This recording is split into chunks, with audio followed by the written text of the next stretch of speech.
Sveicināti! Parādīšu, kā uzstādīt bebra lāmveida lamatas, izmantojot metru garu striķi, kuram galā ir uzsieta cilpiņa. Tātad vispirms atveram slazdu,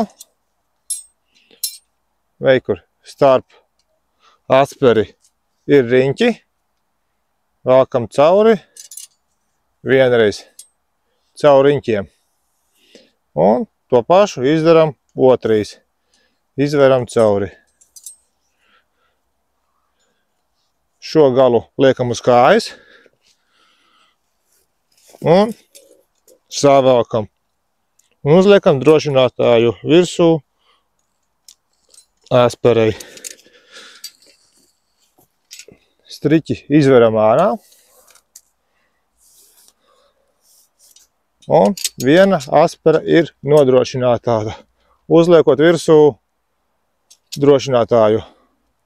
To pašu daram ar otru asperi.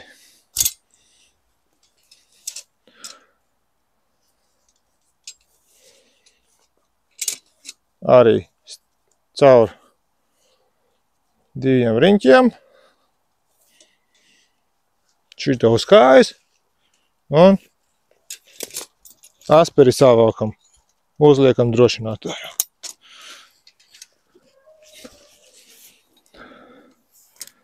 Izvelkam striķi un abas asperas ir brīvas.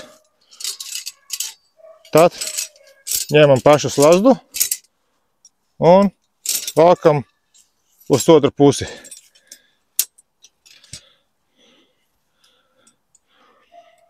Pirms uzlikšanas sagatavojam aizsargu dzelzītis. Asperi saspiežam, uzliekam drošinātāju. Nofiksējam. Viss. Slasts gatavs.